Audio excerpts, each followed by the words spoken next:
morning, it is Saturday the 9th of November and you're waking up to IrelandAM. We are with you live for the next 3 hours, so stick around and keep us company. Yeah, there's a few cheers though around the house today because we'll be joined by sports journalist Angelina Nugent to discuss Ireland's 13-23 loss to New Zealand last night in the rugby, and we'll also be previewing the big Premier League games taking place this weekend. We're used to getting our cars winter ready, but what about your bikes? We've advice on keeping yourself safe this cycling season. And why do we eat when we're sad? We're discussing emotional eating and asking if it's really a thing. It is. Yeah, and it can become a problem. It really can. Big problem. Okay. As the lines between sports and politics blur evermore, leading sports journalist Miguel Delaney will be explaining exactly what sports washing is and how it has taken over football. And her bronze medal kicked off Ireland's Olympic medal bonanza at this year's Paris Olympics.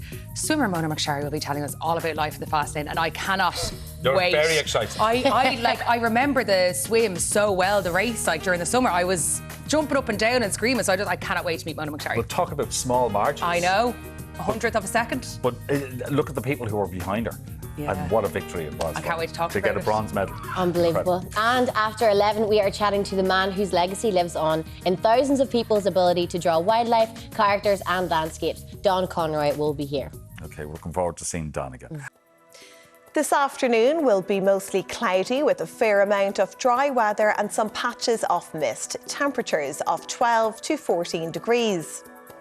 This evening, patchy rain and drizzle will become more persistent across the south and west of the country. Temperatures ranging from 11 to 14 degrees. Tonight will be mostly cloudy with light rain or drizzle at times and patches of mist. Temperatures ranging from 12 to 13 degrees. You need to be chilled to handle Irish weather. That's why Chill sponsor weather updates on Virgin Media One. All right, let's take a first look at your morning papers. We'll start with the Irish Independent. Warning of turbocharged price rises as parties fight over housing is their headline. The story details that the opening shots of the general election campaign triggered warnings of significant price rises in the housing market if plans to give more subsidies to home buyers go ahead. And they're off. 3 weeks to shape the next 5 years is the headline of today's Irish Times. The paper writes that after weeks of speculation and anticipation, the general election campaign is finally underway after President Michael D. Higgins dissolved the 33rd Dáil shortly after 2 p.m. yesterday at the request of Taoiseach Simon Harris. The Examiner also leads with that story. Their headline reads, "Time to seek a new mandate." On to the tabloids, and the Daily Mail leads with McGregor jury passes judge note amid fear of photos. The paper reports that a High Court judge has ordered a Garda presence in the public gallery for the case over an alleged rape by Conor McGregor after the jury expressed fear they had been photographed. The Mirror leads with race for the Oval Office. They write that the leaders of Fianna Fáil, Fine Gael and Sinn Féin were all spotted at the Rugby last night as the election officially began. Iran planned to kill Trump is the headline in this morning's Sun. The paper writes that an Iranian agent has been charged with plotting to kill Donald Trump. The Star leads with, "I know what happened in that room." The story details that a woman who alleges she was raped by Conor McGregor insisted yesterday, "I know what happened in that room," as she finished giving evidence in her civil damages claim against the fighter. We can only imagine the fear Joe felt is the lead in the Herald. They write that the sister of a woman who went missing 29 years ago today and who is presumed murdered has made a new appeal for information into her disappearance. Now, there is a new movement taking hold across America this week following Donald Trump's victory in the US election called the 4B movement. Yes, the basic idea is that women will swear off heterosexual marriage, dating, sex and childbirth in protest against the institutionalised misogyny and abuse associated with Trump's campaign. We want to know what you think of this new phenomenon, and you can let us know at WhatsApp at 0896 111 111. I mean, this is fascinating. I mean, like, Trump seems to, it's the divide and conquer type thing with him. Yeah. And not only has he divided two different parties, he has divided the sexes. I know. Well, if you look at it, like, it was predominantly, white men and white women who voted for Trump, but predominantly males. Yeah, male who voted for Trump across the board. This originated in South Korea. It's called the 4B movement because the 4 Bs in their language, all they start with Bs, you know, which is why it's this.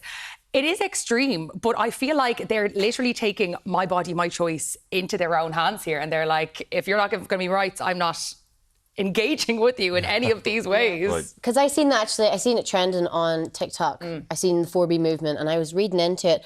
And obviously when you look at Donald Trump and you look at, he's actually convicted of like, he's convicted of rape. He is there are so many counts even coming forward against him, and people voted for him. It does put the fear back into women. It's just, I can understand why people are going for this, especially, it's just... Well, we're going to be discussing this later in the show, because he specifically went onto podcasts that were predominantly alpha males. Yes, he infiltrated the manosphere, which we will be discussing a little bit later, So, this is interesting. By the way, we need to point out that Donald Trump wasn't convicted of rape. Just accused. Okay. Yeah. We need to clarify but obviously the women of the US are feeling so on edge that they're, look what they're denying, And this of is dating. Really, this is taking hold now across America. Well, would you consider it, Brooke? So what is the 4 Bs? Heterosexual marriage. Okay. I'm out now. I'm out. I can do that. I can do that. I'm a traitor to my own gender. I'm out the first one. Okay, heterosexual marriage, dating. Okay, yeah, I could do that too. Okay. Yeah, that's two so far. Sex and childbirth. Again, we're all good. Again, we are all good. I feel like, I'm in. Let us know. Yeah, we want to hear from you. Remember, we did last Friday on the show, we did this thing where we asked you if you had a vote, who would you vote for? 71% said they would vote for Kamala Harris. But it was still a bit scary that 29% of people said they'd vote for Donald Trump. Yeah. So anyway, there you go. It wasn't our decision, it was America's, but it's going to have a rippling effect around the world. So let us know your thoughts on that. 089 611 111 is how you can get in touch with us. After the break, we look back at last night's rugby and look ahead to the big games in the Premier League this weekend.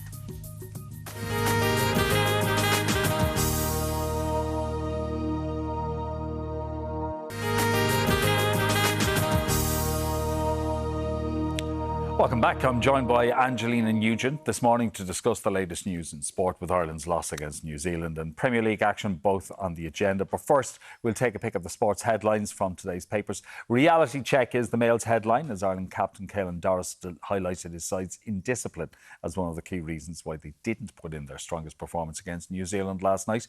The Daily Star lead with Black Friday, with a frustrating night for Ireland, meaning the All Blacks secured a win in the first meeting between the sides since last year's Rugby World Cup quarter-final.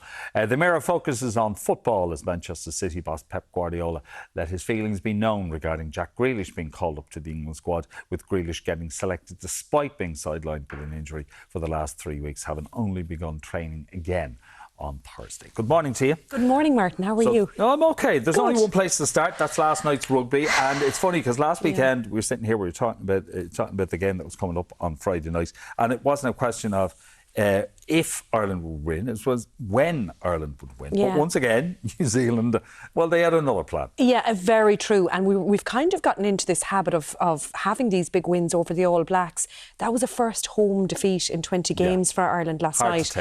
But watching it, and it was a great time. That it was. There were some great performances, individual performances within it. I thought, Van de Fleer got the Irish try. I thought he was excellent. Mac Hansen, towards the end of the game, he tried some really brave things to push forward and was probably unlucky in some regards. But yeah, it just wasn't the Ireland we've come to know. OK. Now, I know Andy Farrell was saying after the game that he doesn't want to use excuses and he won't entertain talk of rustiness or game time. But it is a factor. Like, it's not an excuse, but it is a factor. Like, they haven't played together as a unit since the Six Nations. It has to be, Martin. I mean, we're having a debate in the GAA at the moment about pre-season competitions and whether we have them or not. Like, when you're not together, there's the point is being made, the teams won't have been together for long enough playing games before the start of the National League in January. This is the same idea. Players are off playing with their provinces, obviously highly competitive, very high standard of games going on there. But when you come back together to play as a team, it takes a little while to get into a groove. When you have your first game against the All Blacks, I mean, come on, whether they're flying as high as they once used to or not, you are up against some of the best players in the world, and they'll pull a performance together when they need to. And look, they did have last week's game against England as well. Exactly. To count on. But you mentioned how New Zealand kicked 6 penalties. Ireland gave away 13. Yeah. So, that's ill-discipline. It is ill-discipline, and Doris making that point, it's very true. And I did, as I said, just think that performance of there was the unforced errors, there was some ill discipline. It's not the Ireland we've come to know. And Andy Farrell mightn't want to make the excuses, but when you're chasing a game and maybe you feel, that you're not the cohesive unit that you can be or potentially can be, I think that's where those sort of mistakes come in, and those sort of that sort of ill discipline probably has a big part to play. Mark. Okay, Argentina are next. Yeah. Now, in the Rugby Championship in the Southern Hemisphere, they have beaten New Zealand, Australia, and South Africa. Yeah. So, this is going to be a very, very tough game. Yeah, and we remember a World Cup too. I remember quarterfinals, do I mention them, a number of years ago. Yeah. And I remember being on holidays watching that one. But anyway, that's bringing that back. And of course they have. They play Italy today, so that'll be interesting to see how that game goes. But they have, and it's not going to get any easier. I do think, no more than the point you made about the All Blacks having the game against England under their belts, I think, Ireland will have learnings from that. Hopefully, the game together and the time together now and the build up to the next game will stand to them, but it's not an easy task. It's definitely not what it once was, certainly. No. Anyway, we hope for a better game. Well, because last night's game was a bit scrappy. It was a little bit scrappy, and especially I thought, the second half where there were there wasn't a very high-scoring first half, but, coming towards the end where Ireland were pushing and just New Zealand standing resolute, and it just ended up being, you just were willing them to drive over the line, and it just wasn't happening. Andy Farrell used the word desperate. Yeah, and it was a great description of it, absolutely, yeah. All right, we'll move on. Yes. We'll talk about cross-channel football. We'll come around to the FAI Cup in just a few minutes' time, because that's going to be a great game tomorrow. But across the pond, Liverpool in action, not playing until 8 o'clock tonight, but a tough home game against Aston Villa lined up. Absolutely, yeah. And it's interesting, the 8 o'clock fixture on the Saturday evening, it's a late one. So we've a nice day of sport set up, I'd say, if you want to get the multi-screens going, Martin. But Jota is going to miss the 6th successive game for Liverpool in this one. They're saying that he could return 1 or 2 weeks after the international break. That's, a huge loss. I know we were speaking about him here before. They're still missing Alisson, and Craving Callagher's doing all right. He's doing okay. There was some criticism of him, and I was listening to stuff in the last couple of weeks, and I don't know if some of it is unfounded, to be fair. They're quite harsh on him. He is finding that going difficult there. But certainly, it's great from an Irish perspective, he's getting the time. But I just think that Aston Villa, again, as you said, it is a tough home game. This is a wonderful start to the Premier League for Liverpool. A couple of little hiccups, but they've made a really strong start. They will be hoping to continue that. But I always think when you're flying high, that's when, the likes of a game like this can just be the one, because it has to happen at some stage. And sideswipe. And I mean, the record is it's the 100th home game against Aston Villa in all competitions, and the Reds have won 62 times in those 100 times. So that'll tell you the dominance isn't just in this season. And Villa are coming off the back of a Champions League defeat. That's very true as well. And they're first of this campaign. It's going to be fascinating, all right. Before they play, Manchester City go to Brighton. We could have a situation where Manchester City lose 4 games in a row. I can't remember the last time that happens, especially in this new era that they're enjoying. But to go to Brighton, to go to the Amex, will not be an easy task, especially when injuries are still so high. Yeah, absolutely, 100%. And so Kevin De Bruyne could make his first Premier League appearance since the 14th of September. They've been without him that long. So maybe not a coincidence, some of these losses. But an interesting one that I saw when I was looking at this, Martin, Brighton's only 2 victories in 14 Premier League games against Man City came in at home in 21 and 23. So not awfully long ago, in 23. So it will be interesting to see. But there's a huge injury list there. He returned, as we said, Kevin De Bruyne returned as a late substitute in that Champions League game against Sporting Lisbon during the week. John Stones is missing a 3rd game due to a foot injury. They have Jack Grealish, the story we saw there in the headlines. I mean, he's still sidelined for today, we're being told. And we heard, the criticism of him being called up to the England squad. So it seems like he's injured. He's not going to feature. And a huge loss as well, no matter what way you put it. OK. It's a big game as well, down the other end of the table with Gary O'Neill and the West Ham manager as well. Yes. Who I can't pronounce his name, no matter how many times I try. Are we going to try it? Both under pressure if they lose their games today. But we'll move on because we are running out of time. OK, perfect. The big game tomorrow, of course, there's 4 games on tomorrow across the pond. Chelsea-Arsenal is the big one. Arsenal bad run of form at the moment. Another defeat against Inter Milan the other night. Chelsea possibly going into this without Cole Palmer. Yeah, and look, talking about not making excuses, you know, they've been very much building it up to say, look, we're not looking for any sympathy on this, but we don't need a reset, I saw was one of the headlines from the Arsenal camp during the week. Well, they probably do need a reset of sorts, because it hasn't been happening for them, and it has been a poor run of form. Chelsea with injuries, I mean, look, is this going to be one where they can take it? Are Arsenal going to come back and have that reset that they don't think that they need? It's a huge game, and I think it will be huge in terms of not just the actual result of it, but for what's next for both clubs, you know, in terms of Premier League fixtures. Okay, well, while that game is going on across the pond, our eyes will be fixed on the Aviva and an FAI Cup final with Drogheda against Derry. Drogheda with a big playoff game still to come to try and stay in the top division. But there's the chance tomorrow for silverware. There's the chance tomorrow for silverware, and this is what cup finals are all about. I think as we're maybe today or last night, there were 38,000 tickets sold for this. It was over 43,000 in attendance last year. Now, they may or may not hit that, but it's going to be in or around it again. The cup final has become such a huge fixture. It's amazing to think, though, that Drogheda are there, and that's the beauty of cup finals, and have this big relegation playoff, promotion relegation playoff against Bray Wanderers. Derry then, on the other hand, they dropped back badly. You know, they were flying. We know how entertaining the Premier Division was this year in the League of Ireland, but they'll feel that they have something to avenge there. They had a huge cup win a couple of years ago, do you remember, against Shells, where they kind of just won a 4-0. They went out and smashed before them and behind them. It's a really hard one to call, and that sounds like I'm sitting on the fence with it, because cup finals, that's the beauty of them. You never know what Drogheda could bring to this one tomorrow. On paper, it has to be Derry City, but it's a cup final. And a huge crowd. And we got that in stereo. Yeah, we did. Great minds, Martin. I won't say fools. It's going to be a cracking game, and it'll be a loud Aviva Stadium. So it will, really great fixture. Okay. Good to see you. Great to see you, Martin. Thank you. If you want to keep yourself safe cycling on the roads this winter, well, we've got bike maintenance tips for you after this quick break.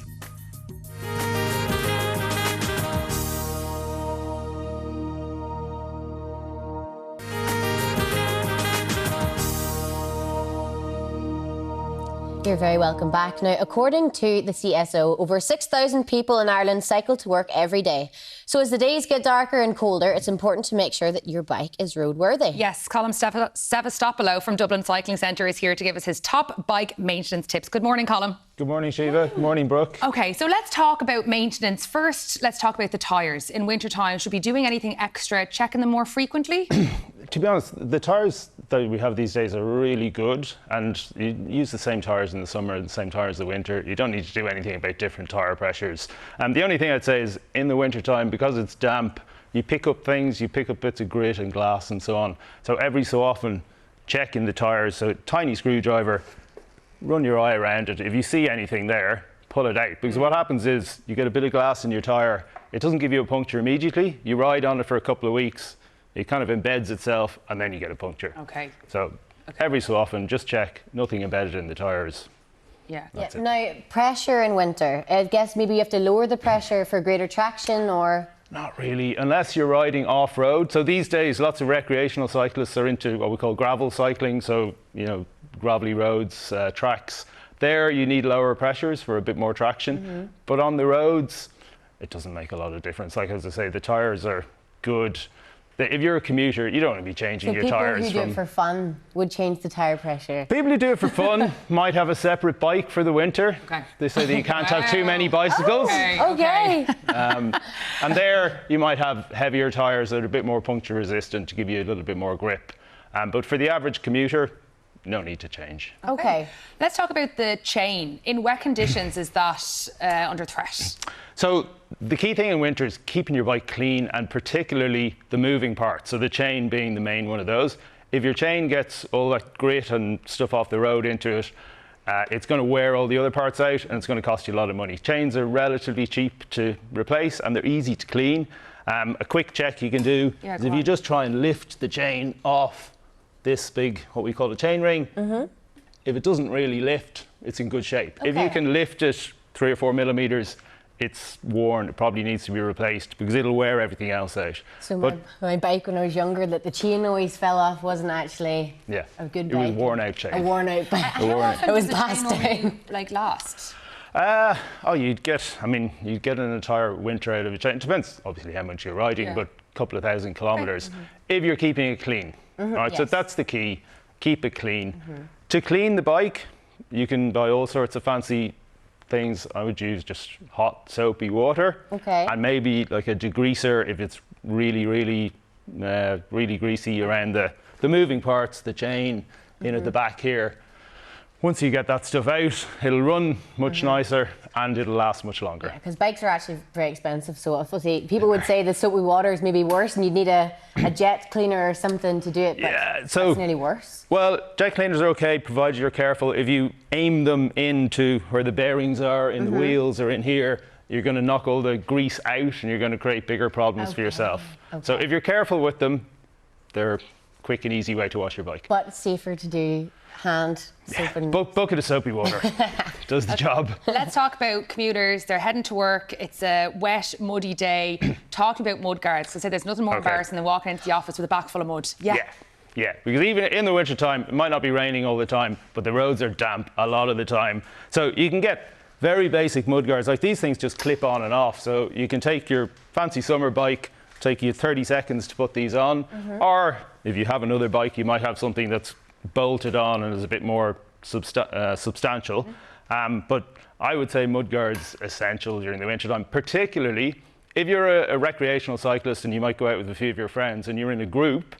Whatever about getting your own back dirty, if you're sitting behind a cyclist with no mud guards and they have a spray of muddy water up into your face, that's not very pleasant. No. That would actually That would turn me off cycling for life.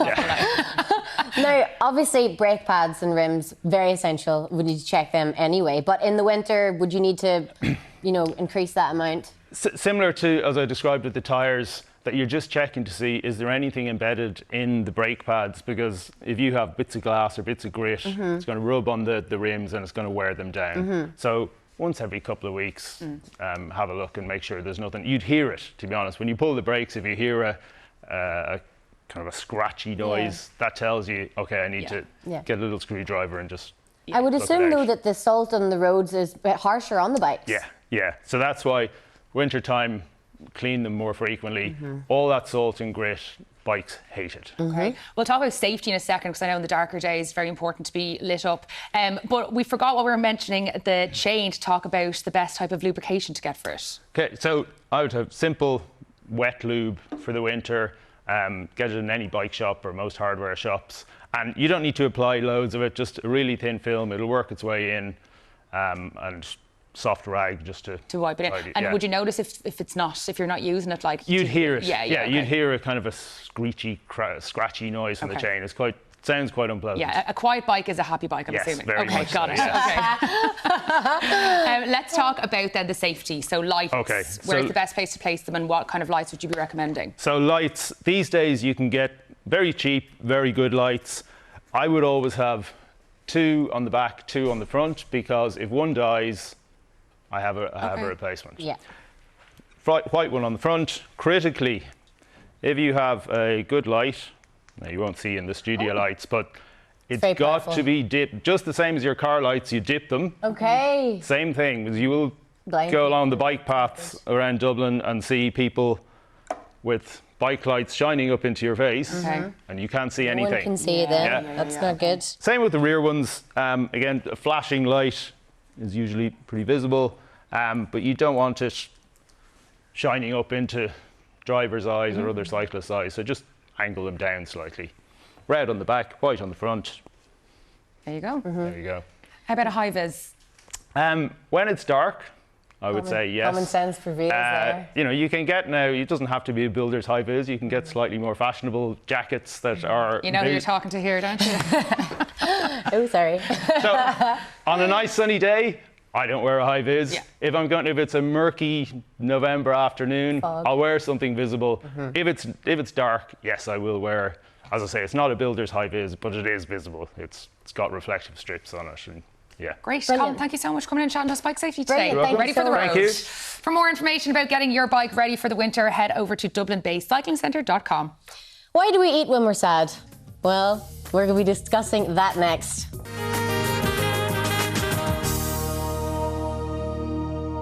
Welcome back. When faced with stress and anxiety, many of us turn to food for comfort, but it might not be the healthiest ways to deal with your feelings. Joining us now to teach us some practical ways that may help us overcome emotional eating is psychotherapist Susie Odola. Good to see you. And thank you very much for coming in. What is emotional eating? So what is it, right? Yeah. So it is basically eating for comfort, like comfort eating. So when you're feeling difficult emotions that you don't want to deal with, you know, your first go-to then is maybe high sugar, high fat food that releases the dopamine in your body, makes you feel better, and it's short-lived. And then it's also the sugar levels go up in your blood, so therefore you get more energy and you're feeling great, but then you crash back down again. Yeah. And then you go back and do it again. Because the crash really brings you back down lower than you were. And the first time you reached. Exactly. And then what happens is, very often what happens then is people tend to feel guilty, or they're ashamed, or, you know, saying what did, you know, they talk them to themselves like, why did I do that, and what's that for, like, and then that's another difficult emotion then, isn't it, when you're feeling guilty and ashamed? Then you go and say, well, sure, what the heck, I might as well have some more. And then you're in a spiral of emotional eating. And it's really difficult to then get out of it. Yes, because we were chatting off air and I said that sometimes in late night I'd be scrolling and I would see food and I would get so hungry and I would order a lot of stuff and then I would wake up the next morning and look at the floor and be like, oh God. But the problem is the food that we turn to is not good food. No. It's not healthy. No, it usually isn't, no. because the sugar and fat combined, they do release the dopamine. And we also know that food producers, they're researching how can we get people addicted to food. So they have all the additives in it, flavour enhancers and all of that. So you really want and crave that food, that high sugar food. It gives you the instant hit.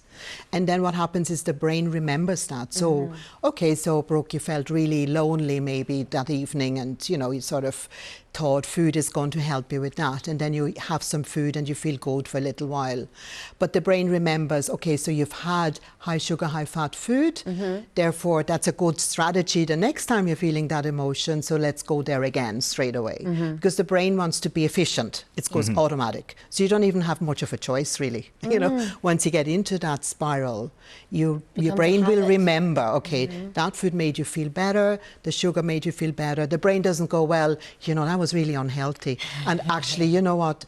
That wasn't really a long time that you felt better. It was only short-lived. The brain doesn't care. So you don't think logically? No. You just think about no, it's how an it made instant, you it's feel. automatic. Automatic, No, normally when we think about something like emotional eating, we'll think it's going to be anxiety or stress. A really bad situation that, or heartache and heartbreak. Absolutely.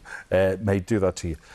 For me, I know the Friday is a very busy day because of the research that we do for the programme that we're doing today and Sunday. So I find myself having to eat to stay awake so that I can read my notes. Is that a thing? Absolutely, So a lot of people I work with as well, so stress would be very high on the list here, right? But again, a lot of people work all week. They're really working hard, long hours, commuting and all of that.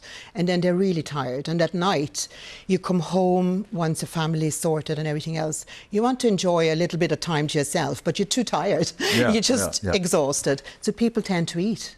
And it's because the brain again knows if you're eating now, the sugar is going to lift you. You're going to have more energy for a short period of time. So it's about then recognising, well, you know, what do I actually need when I'm tired? Okay, you have to work, you have to do your research. You have no choice. Right? I gotta stay awake. You got to stay awake. But if that's a regular thing, like every night you come home and you're exhausted and you're eating to keep you awake, you have to realise, well, that is not the best strategy, you know? No. Maybe I need to have some rest. Yeah. Okay, so sleep first, then research. Okay, all right.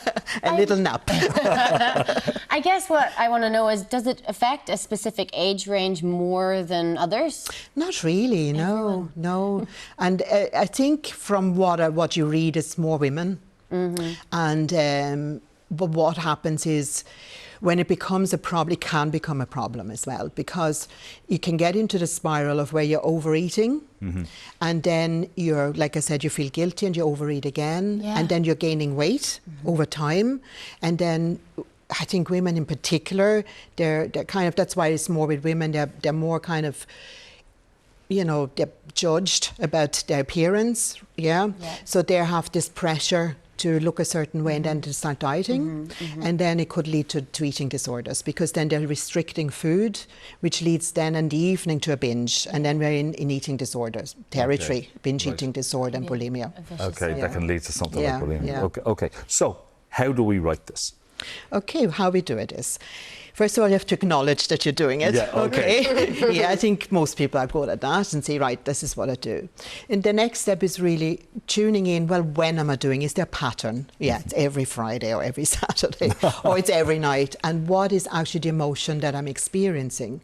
And if it is stress, or tiredness or feeling lonely, or anxiety, whatever it may be, you've got to acknowledge what it is. And then you have to kind of find help with dealing those emotions and sitting with them. But it's also good then to how you're talking to yourself. What are you saying to yourself? So, okay, you have to slow it down, and mindfulness is a good way of learning, teaching the brain to slow down, capturing those thoughts. So when you're sitting there, oh God, I'm so tired, I need to go and eat or order the takeaway, that you recognize you're doing that. And say, well, why am I doing that? Okay, and now I'm feeling stressed. Well, okay, maybe I need to do something else to help me with the stress. Right. Maybe it's a bit of exercise, a walk, maybe it's a bath, whatever it may be for you to de-stress. Or if you're tired, recognizing I'm tired right now.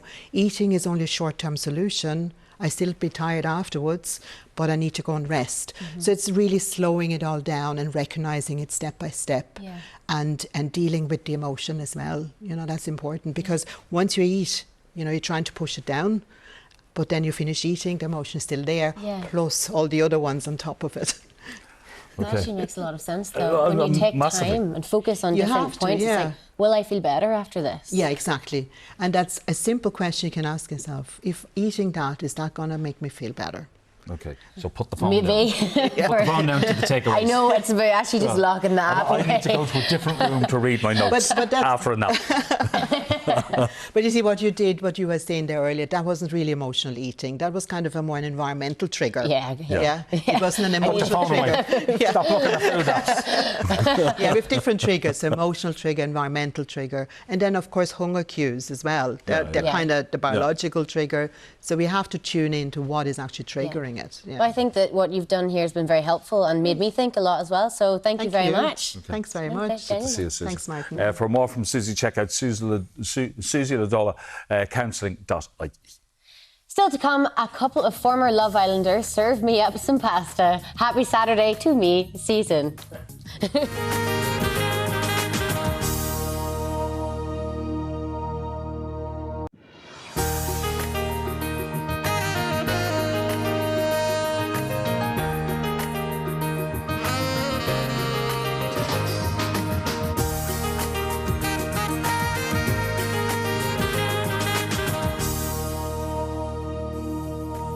Yes, good morning. Welcome back to IrelandAM. Don't forget you can stream us live on our website now. If you're planning on leaving the house, you've no excuse for not keeping up with us. We're perfect for putting in time when you're on public transport. I'm not saying you should watch us while you're driving. No. Well, people don't like when people don't wear earphones on public transport. Well, if you're watching IrelandAM, that's the exception. Yeah. The exception's the rule. You heard it here first. They all want to watch. Yeah, they do. Still to come, we'll be discussing the continued rise of toxic male influencers and the impact they may have had on the recent US elections. As the lines between sports and politics blur ever more, leading sports journalist Miguel Delaney will be explaining exactly what sports washing is and how it has taken over football. And she spent the summer living in the fast lane. Olympic swimming medalist Mona McSharry will be giving us the inside scoop on her Paris experience. Can't wait. I can't wait. I'm going to fangirl so hard. Okay. Now we need to eat, and we've got a double helping of Alberti in the kitchen today. What's going on, Brooke? That's right. Good morning. Now, if you want a proper bowl of pasta, you're going to need a couple of proper Italians to serve it up. Am I right, boys? That's right. Tony and John Alberti are in charge of the kitchen today. And what are we making? So today we're going to be making the beautiful and delicious pasta alla norma. Yeah, it's from our new cookbook, Irresistibly Italian, Cooking Through the Seasons. Oh, there you go. And here it is right here, guys. Out now, by the way. Out now, everyone. We'll get it. She will be very happy about that. Well, let's take a look at your morning paper, starting with the Irish Independent. Warning of turbocharged price rises as parties fight over housing is their headline. The story details that the opening shots of the general election campaign triggered warnings of significant price rises in the housing market if plans to give more subsidies to home buyers go ahead. And they're off. 3 weeks to shape the next 5 years is the headline of today's Irish Times. The paper writes that after weeks of speculation and anticipation, the general election campaign is finally underway after President Michael D. Higgins dissolves the 33rd Dáil shortly after 2 p.m. yesterday at the request of Taoiseach Simon Harris. The Examiner also leads with that story. Their headline reads, "Time to seek a new mandate." On to the tabloids now, and the Daily Mail leads with McGregor jury passes judge note amid fear of photos. The paper reports that a High Court judge has ordered a guarded presence in the public gallery for the case over an alleged rape by Conor McGregor after the jury expressed fear they had been photographed. The Mirror leads with race for the Oval Office. They write that the leaders of Fianna Fáil, Fine Gael and Sinn Féin were all spotted at the Rugby last night as the election officially began. Iran plot to kill Trump is the headline in this morning's Sun. The paper writes that an Iranian agent has been charged with plotting to kill Donald Trump. The Star leads with, "I know what happened in that room."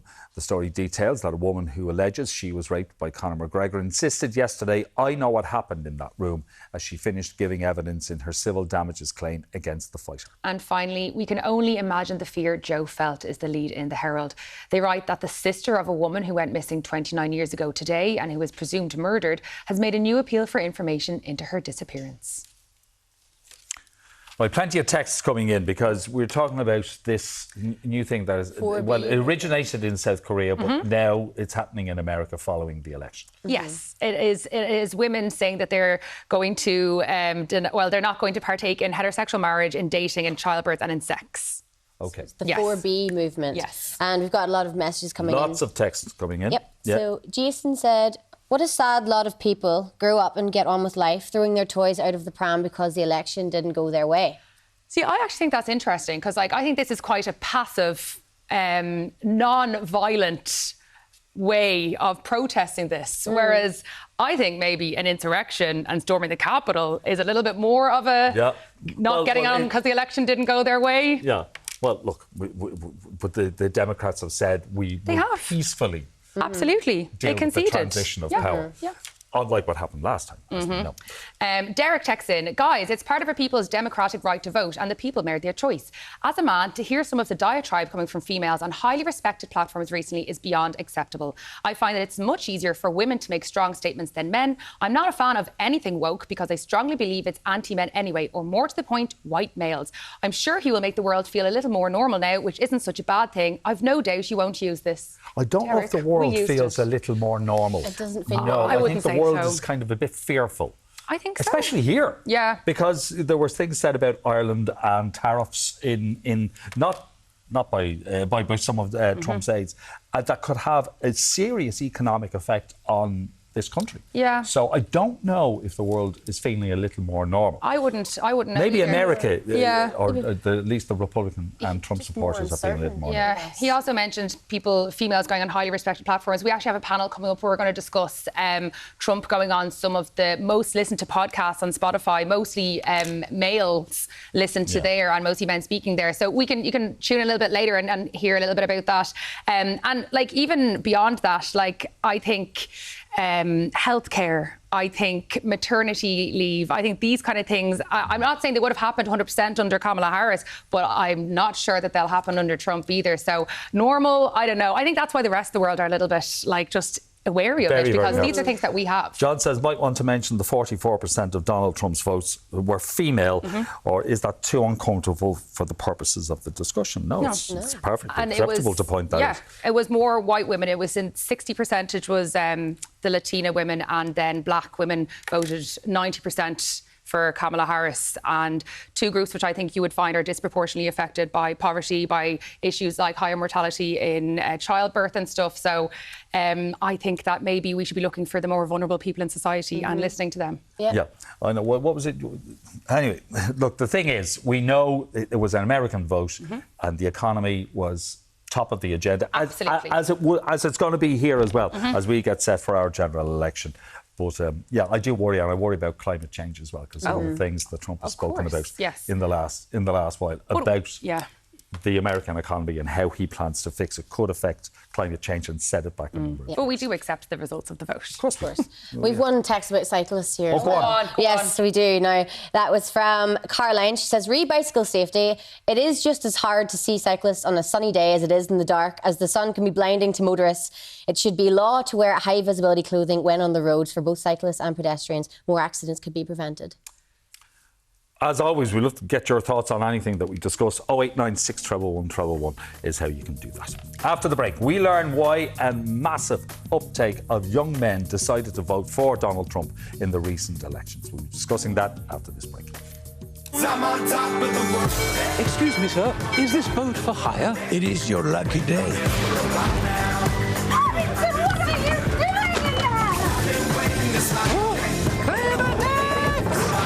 This family stays together. We'll find her, Paddington. This way. Thank you. Just round this corner. Never touch this plant.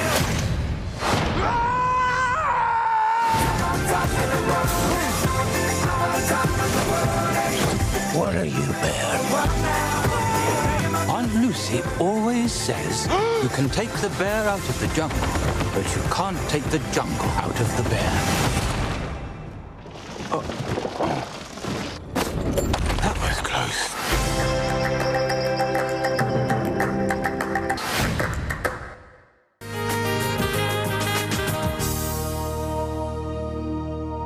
Welcome back. In the recent US elections, 56% of male voters aged 18 to 29 voted for Donald Trump, a large jump from the 41% who voted for him in 2020. But what exactly did Donald Trump do to entice the traditionally politically unengaged? Here to discuss why some young men gravitate towards figures like Trump is child development expert Alwyn Moran and cyber psychologist lecturer Dr. Liam Challoner. Good morning, guys. Great to have you on. Thank you. So we just mentioned there the jump from 2020 to this year of 56% of male voters between 18 to 29 from 41%. Yes. What exactly did Trump do, Alwyn, to get these traditionally politically unengaged men on his side? I know I pulled a rabbit out of the box, basically. No, he very strategically targeted them in the areas where they are feeling overwhelmed.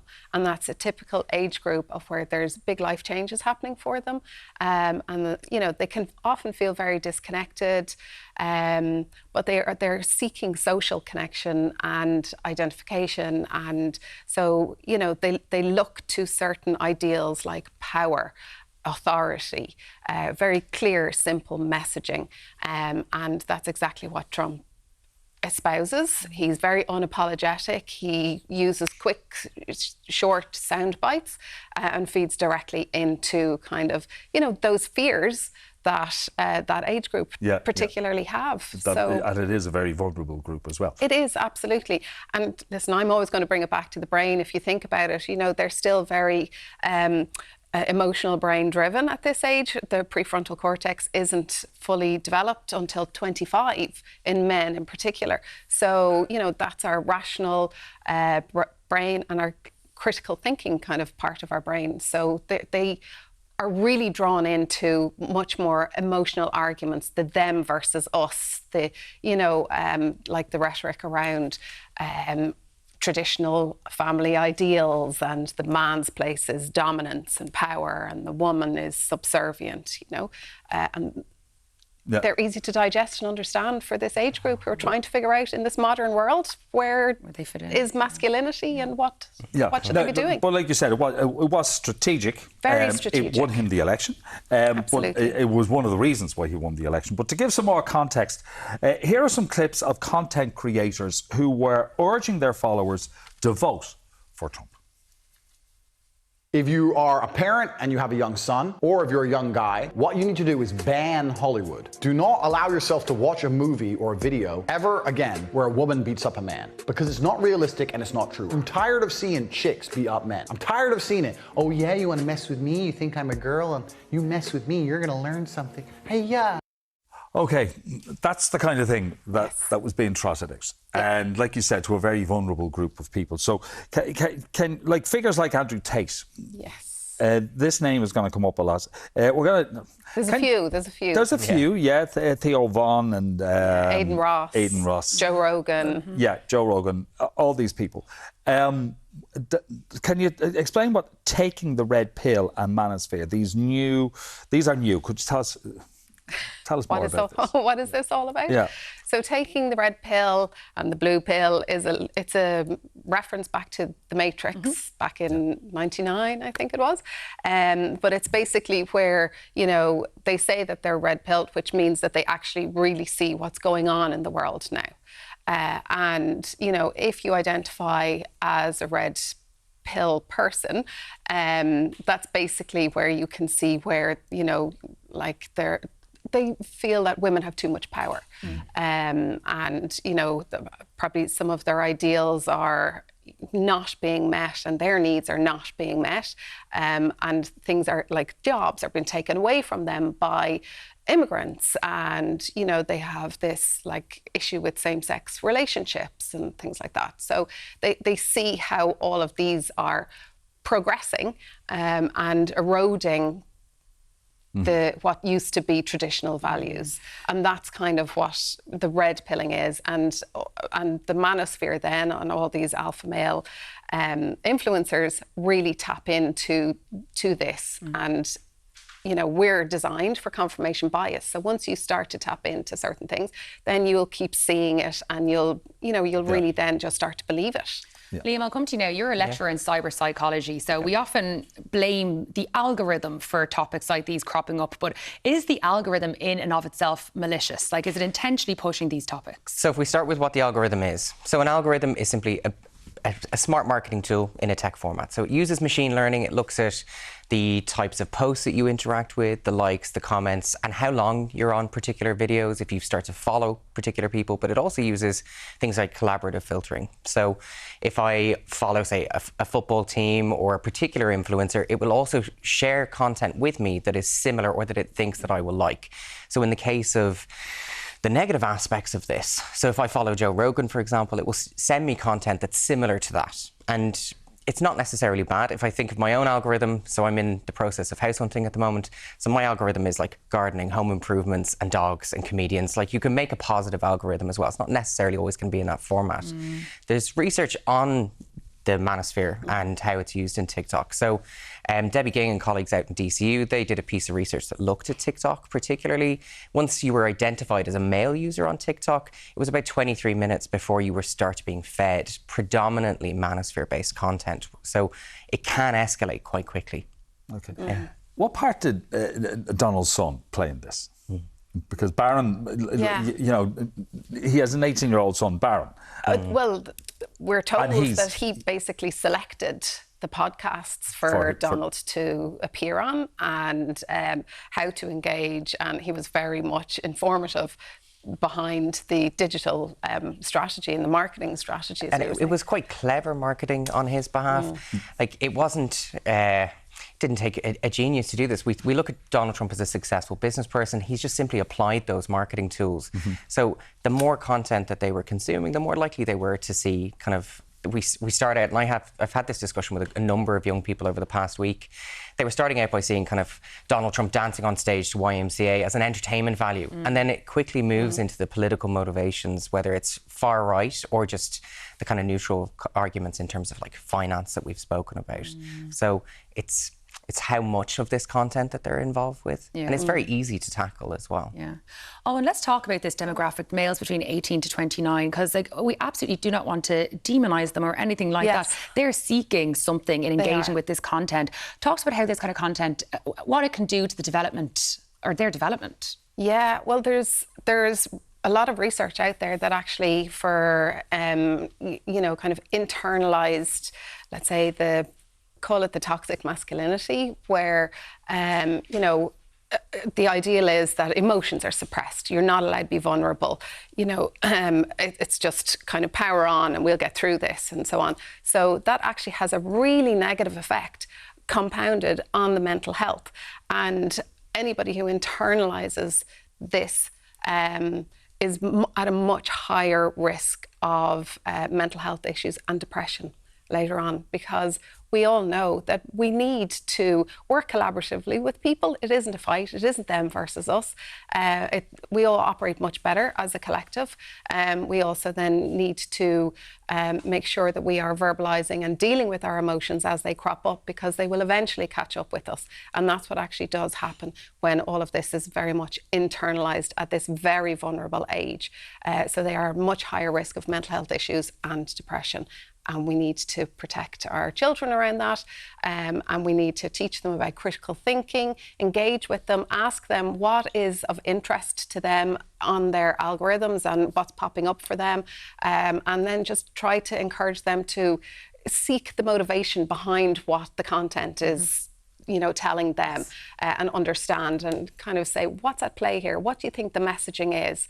And then just really engage with that, so that they're, you know, becoming critical thinkers and not just consuming content passively, which isn't. We're out of time. Unfortunately, Thank you for talking to us. Thanks a million for coming in today.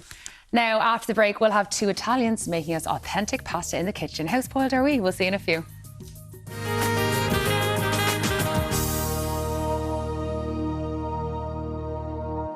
All to your rash. Now, we hope you're feeling hungry, because the pastabilities are endless. With the groans. With celebrity twin chefs Tony and John Alberti. That's right. They are here with us to cook a delicious aubergine pasta alla norma. Or pasta alla... I can't do it. Do the pasta alla norma. There we go. There we go. Now, from their cookbook, Irresistibly Italian, which is sitting right there. Yes. So, guys, you're making us pasta alla norma. So what exactly is pasta alla norma? Yeah, so we're making the pasta alla norma. It's a beautiful and seductive dish. Yeah, and it's from Sicily, so it's in the Catania region where it's made, and it's actually named after a famous opera from the 19th century called Norma by Vincenzo Bellini. Yeah. So it definitely hits all the high notes, this one. Okay, I don't mean to put you under pressure, but I was recently in Sicily and had a pasta alla norma while I was there. Oh, really? So... This is going to be better. Okay, I'm ready. I'm ready. Best you've had. So like we all say with our cookbook, it's all year round cookbook, all the seasons, seasonal produce, and the key to Italian food is simplicity. Using the right ingredients, the right time of year, and that's when you're going to get the best results. Great. Yeah. Okay, so how are we starting here? We'll start off with some olive oil, just a little glug in there. Yeah. And then we're going to go in with the aubergines. Okay. I need to know how you prepare your aubergine. Yeah. So a lot of people think, this was going back many years ago, people used to have to salt the aubergine for an hour or so to reduce all the moisture and make it less bitter, but farming and technology has come a long way now and we don't need to do that anymore. All you need to do is just salt it a little bit just before cooking and it'll help reduce all the moisture, won't soak up the oil as much, and they're not as bitter as they used to be. There's not many seeds as there used to be back in the day, so it's a lot more easier to cook with now. Okay. So don't worry about, you know, soaking it for hours. So I've been wasting hours. You've been wasting your life doing that. Great. Definitely. Saying, like, life's complicated enough, cooking shouldn't have to be. Yeah, you don't need to be. It needs to be fun, it needs to be creative, get all the family involved. Yeah, and aubergine is used all over Sicily. It's one of the main ingredients there. It's used in lots of different recipes there that they use, and it's such a versatile ingredient and we love cooking with it. It's a vegetarian dish, this, so if you're, you know, want to eat meat free, but it's still got that meaty flavour and texture with it as well, so you're not missing out really. So what we're going to do with this aubergine, we're going to cook it down, and there's a lot of water in there, so that's going to reduce out there. You want to cook it down for a few minutes, just so it goes all soft and golden, and then you want to add some garlic. Like, what recipe does Italians not love garlic, right? Yeah. We all love garlic. Yeah. But there's a big misconception about Italians. Everyone thinks that we put garlic in everything and loads of garlic, and we don't. Actually, if you go to Italy, they'll put a clove of garlic into the actual pan, flavour the oil, and then when it's done its job, they'll take the actual garlic out. Okay. But obviously, we like garlic, so we're going to put quite a bit of garlic in this today. You guys breaking stereotypes. Yeah. So we have a bit of olive oil going with that. So you want to cook this for a few minutes. Get this done. We've got one pre-made earlier, so I'll cook this for a few minutes. You just want it to go, you just want it to go tender and a bit golden on this one. So you get a bit of a char, and it'll bring out the flavour of the actual aubergine then. And then you're throwing in the garlic. Do you find a difference between the garlic granules and the fresh garlic? Yes, please. Everything.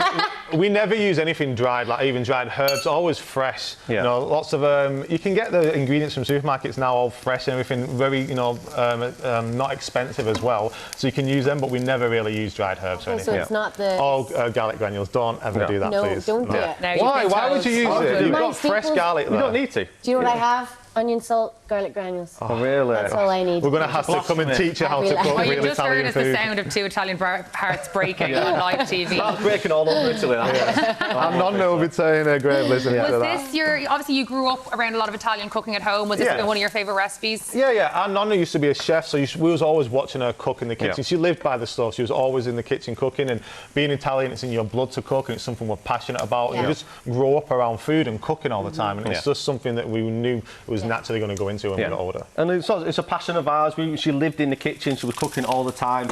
She lived over there, chefing in England, and it's just a passion of ours. That's how we naturally fell in love with it. Okay. Yeah. And if it is soaking up the oil like it is now, just put a bit more oil in. It's fine. You can drizzle a bit more, and it'll start helping. Okay. So what's next then? So now we're going to tomatoes.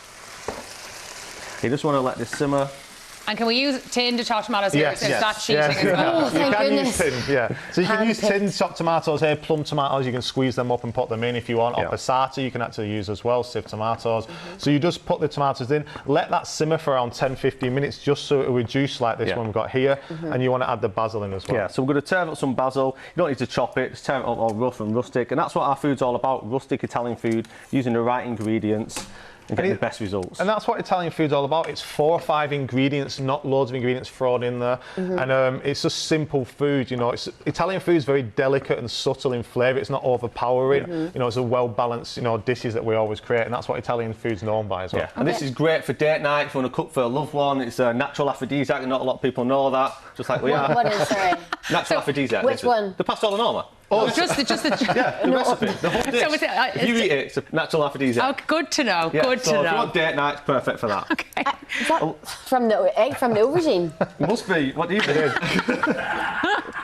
All right, what are you doing next now? What are we doing next? What we're going to do now, is season that with salt and pepper.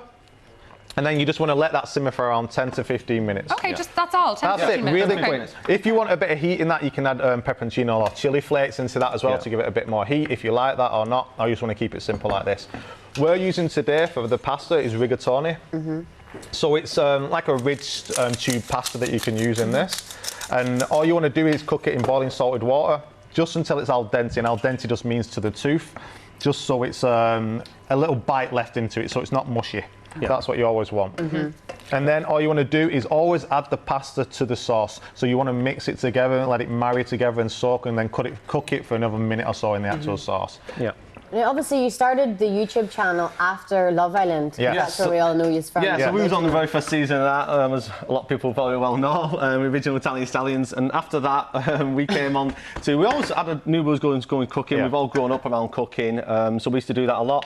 And then we did our YouTube, our website, went out to America, started cooking over there. Our first cookbook was out, Twintastico, and then obviously our second cookbook now. Amazing. Very proud of it. Right, so once we've mixed it all together now, we just want to give it a good toss together. So I've heard you want to have a go at this and give it a little toss. Be gentle with it and don't rush it. Do you want to show me? Just want to show it a little bit. So okay, just so be folding close. it back Just folding it back on itself. Be brave with it. You got this, I got it. Yeah. All in the wrist action here. So have a good go. You might need 2 hands or one. I need 2 hands. Oh, bring you out to there. There we go. Practice makes good. Slowly take your time. That's it. There you go. I only got it all over the whole way. Round of applause.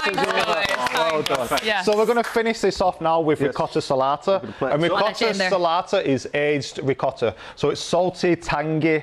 It's a nutty flavour as well. So it goes really well with the dish, and that's what it's known for over in Sicily as well. The ricotta is very famous over there. So this is very traditional dish in Sicily. Obviously, our family's from Tuscany, and every region has a different types of menus. How to put the ricotta on. Cook the food. This is the ricotta. This is ricotta salata. If you can't get hold of this, you can use like a pecorino romano. Tesco or anywhere. No, you can get it from your local Italian delis, but like I say, if you can't find it anywhere, pecorino romano will work. Put some cheese on so we can have a quick taste before we finish up. It's crumbly, taste it, and melts in all the right places. That looks absolutely delicious, guys. Thank you so much. You're welcome. Enjoy. Buon appetito. Buon appetito. Oh my God, that's amazing. You can find the Twins Cookbook Irresistibly Italian in all good bookstores, and you can follow them on social media for their latest updates. Check out the _Alberti Twin or _Alberti_Twins. There you go. Thanks, guys. Now, after the break, we'll be discussing sports washing and how it has taken over football. We'll see you then. They're the ones to say.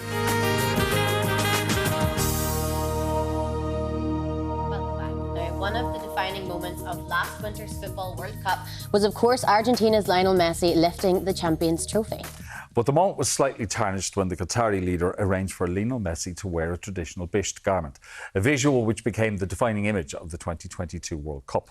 Journeying from Abu Dhabi to Newcastle and on to London, Paris, Moscow and New York, journalist Miguel Delaney has been investigating allegations of sports washing and misconduct in the game and has detailed it all in his new book, which is States of Play, Sports Washing Took Over Football. He joins us now. Congratulations. See you, Miguel. Thanks for coming in. Now, I guess we start with, what is sports washing? Well, funnily, it's a phrase, actually, the book disputes a little bit, because I think the phrase, it's become basically part of the language of football, but it's almost too tame for what it seeks to describe. And from speaking to all sorts of human rights activists, people who work in geopolitics, all sorts of related industries and sport, I suppose the chapter in the book that discusses it ends up distilling it to the following, which is the political use of sport, in this case football, by autocratic states. They have to be basically of immense means, because that's a key part of the story and what they can do, and all for the purposes of retaining their state structure, which inherently involves very highly criticised human rights records. I know that's quite a wordy explanation, but it's basically the best distillation you can get, because it's quite a complex topic. But I suppose boiled down, it's political use of sport for very questionable purposes. We're mentioning football an awful lot, but there are other sports where the term sports washing can be used. Oh, you only have to look at Saudi Arabia at the moment and what they're doing in golf, boxing. It's not just kind of staging events, it's active take over the sports. And again, it's for their own political purposes. But so I'm a football journalist, I'm chief football writer for The Independent in London. So football's the game I cover. And I do think it goes to a different dimension of football because, as I quote the historian Tom Holland in the book, there's actually a fair argument that football isn't just the most popular sport in the world. It's the most culturally popular pursuit, the most popular cultural pursuit that history's ever seen. Nothing has ever been as popular. And because of that, it has not just kind of a financial power, but also a social power. And that's what attracts these states. Because, if you take the classic example, look, with Newcastle United, say, Saudi Arabia or the Public Investment Fund, the state's sovereign wealth fund, they've owned the club for 3 years. And on a very basic level, well, who talks about Jamal Khashoggi anymore? The journalist that was killed in 2018. Yeah. That's, I suppose, a basic example of how it works. It normalises the presence of these states in whatever they want to do. It is fascinating, Albert. Yeah, of course. Now, you were actually there at the World Cup final in 2022 and you saw Messi lift the trophy. Now, for people who don't remember, what was so controversial about that moment? So at that moment, I suppose what we're talking about as well is it's not just Messi winning the World Cup, it's up there as one of the most evocative, romantic sporting stories of all time. I compare it in the book to, say, Muhammad Ali reclaiming the heavyweight title in the 1970s. So this is something that will go down in history. And just at the moment as he's about to lift the trophy, now previously, every other World Cup lift, the captain is only in his team's colours. It's the national team, so it's their moment. But right at that moment, the Emir of Qatar puts a bisht around him. Now, usually a bisht is a completely innocent Arabic garment that denotes honour. It would usually be a beautiful gesture, but in this case, you can't separate it from who's giving it to him, which makes it a political act. So then you have this photo that will go down in history, and right at the centre, Qatar, or really the Emir of Qatar, have put his state in it. And, as people say to me in the book, as I write myself, that essentially means that Doha and Qatar, a state with a hugely criticised human rights record, with its own ambitions, that is forever connected to one of the most powerful sports stories of all time. And as someone said to me in the book, I quote them in it, that is that's public relations. It's actually beyond public relations. It's positive association or effect that no amount of propaganda, black ops, whatever you want to call it, can buy. It's that simple and yet that powerful. Yeah. I'm a football fan. So I remember when it was announced that Qatar had been given the World Cup. I also questioned how Russia got the World Cup in 2018. How did this happen?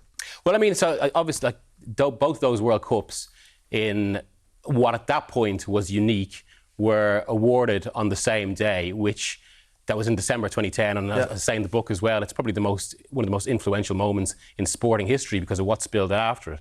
And as people immediately said at the time, to vote for two tournaments on the same day, 2018 and then 2022, it opens all sorts of possibilities for collusion, especially with what FIFA was then, which was its executive committee, which is 24 members. Actually, it was only 22 votes by the end because 2 members had to resign for allegations of corruption beforehand, and that was a story that would go on. But yeah, that's who has to vote in the World Cup. Except that's only one part of it, because although all sorts of details have come out about alleged bribery, right to the point that the US the US Justice Department has spoken about it, really those votes were won at a much higher level, which is basically a trade deal, states between, or gas deals between the 2 states. And yeah, and it's funny though, because despite all the lessons of that, and the overhaul of FIFA in 2015 from an FBI investigation, the same story is playing out again. Because what's going to happen in December now? Well, the 2030 and 2034 World Cup are going to be decided because of the way these things are arranged, where countries from one continent can't host a World Cup if a country from the same continent has hosted in the last 8 years. Well, in 2030, it's this bizarre arrangement where it's 3 games in Argentina, Uruguay and Paraguay to recognise the tournament's centenary, because the first was in Uruguay, and then the rest of it in Spain, Portugal and Morocco. And because that knocks out all sorts of continents, well, suddenly Saudi Arabia is the only viable option for 2034. And the president of FIFA, Gianni Infantino, has this long-running relationship with Mohammed bin Salman, the Crown Prince of Saudi Arabia. One of the photos that best sums up modern football is Infantino, the FIFA president, sitting there beside MBS, as he's called, and Putin at the start of the 2018 World Cup. This is closer to home as well. Now, it's not in Ireland as such, but it is across the pond. And you've already mentioned Newcastle. But before Newcastle came along, it was Manchester City. In Paris, it's PSG. Yeah. And even I suppose you could go back a little further, that although it wasn't outright state ownership, I think from everything we know since, Roman Abramovich was the moment probably football really changed in that sense. And we know now he's been sanctioned for links to Putin. I quote Catherine Belton's book, Putin's People, in my own, about she floats the theory that it was actually ordered by the Russian state. At the very least, when he bought the club, one of the first people he rang was one of Putin's top aides.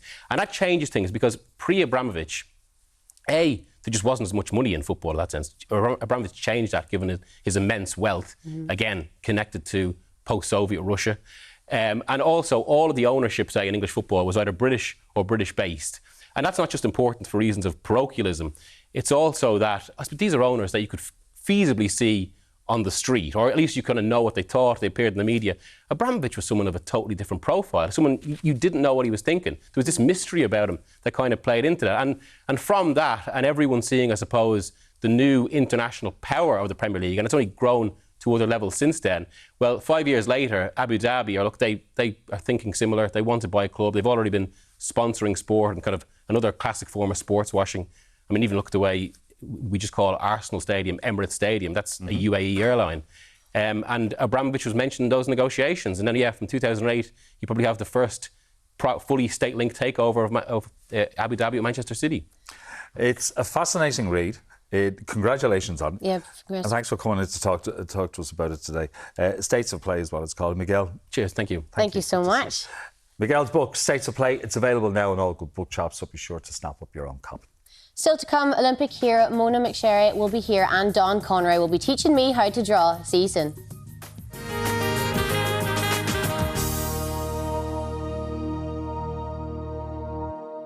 Right, we'll take a last look at your morning papers, starting with the Irish Independent. Warning of turbocharged price rises as parties fight over housing is their headline. The story details that the opening shots of the general election campaign triggered warnings of significant price rises in the housing market if plans to give more subsidies to home buyers go ahead. And they're off. 3 weeks to shape the next 5 years. That's the headline of today's Irish Times. The paper writes that after weeks of speculation and anticipation, the general election campaign is finally underway after President Michael T. Higgins dissolved the 33rd Dáil shortly after 2 p.m. yesterday at the request of Taoiseach Simon Harris. The Examiner also leads with that story. Their headline reads, "Time to seek a new mandate." On to the tabloids now, and the Daily Mail leads with McGregor jury passes judge note amid fear of photos. The paper reports that a High Court judge has ordered a Garda presence in the public gallery for the case over an alleged rape by Conor McGregor after the jury expressed fear they had been photographed. The Mirror leads with race for the Oval Office. They write that the leaders of Fianna Fáil, Fine Gael and Sinn Féin were all spotted at the Rugby last night as the election officially began.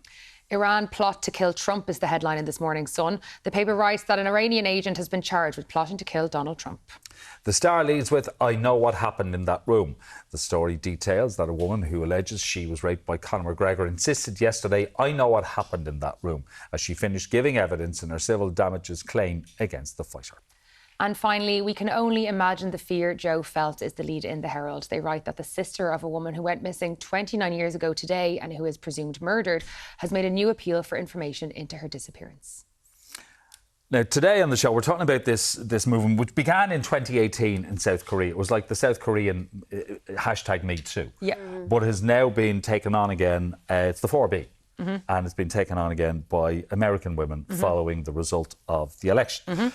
We asked for your comments, and we've received plenty of them. And Siobhan, actually, Siobhan's the first female who's been in touch with us this morning. All the other texters have been male. So Siobhan's the first one to get in touch. She says, first off, beware of men who refer to women as females. That's Andrew Tate language. Second, women in America are afraid and very scared for their futures and fearful of becoming pregnant and being forced to carry to term, regardless of it being a result of rape or coercion, risking their life or non-viable. Some of your previous messages sound like they came from men who will be the first to abandon a woman in that situation. Thanks for your message, Siobhan. Now we've got one from Myra that says, I've had conversations with my 16-year-old daughter as right now the world is a scary place with dictators ruling the world. She said there's already comments online about the topic my body, my choice that are absolutely vile. This led us to the conversation about consent, access to porn and teenage boys thinking that aggressive behaviour is normal, etc. I encouraged her to read up on our president's real democracy led by philanthropists like President Higgins and Mary Robinson. Her work is extensive on women's rights, contraception, female mutilation, etc. These are the voices of importance in times like this because education is key. Yeah. Paul texts in saying, good morning. At this stage, can the media at large accept the US election result? Your chosen candidate may not have won, unfortunate as that may be. An important lesson here is resilience, a trait that will be required now more than ever in life. I like that. Yeah, but there's full acceptance in the result. I think so. Because, you know, it's democracy at play. Yeah. So, but it's just some of the stuff that we've heard prior to that American election result and some of the stuff we've heard since would have you fearful. It was. Yeah. It was. Thank you for all your comments, though, and you can keep them coming 0896 111 111. Up next, as an Irish sporting hero gets ready to enter the building, and she was very excited, Olympic bronze medalist Mona McSharry will be here after this quick break.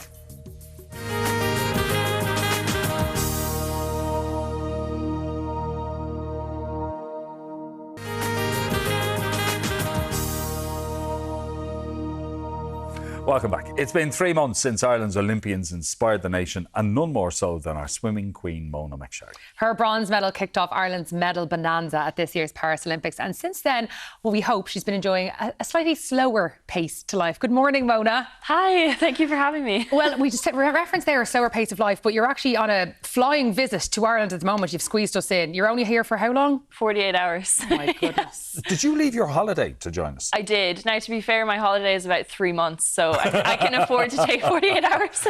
That is a nice length of a holiday. So tell us about life after the Olympics. You're obviously enjoying a bit of time off at the moment. How is it getting used to a slower pace of life? It's honestly great. You know, it's hard. Part of me is like, oh, if life is like this, it's great after swimming. But I know that, like, obviously day to day is not going to be like this. But I think it's great to be able to just relax and kind of take a mental break as well as a physical break. I haven't been swimming for the last 3 months now, which has been nice. And I think it's exactly what I needed after such a long build up to the Olympics.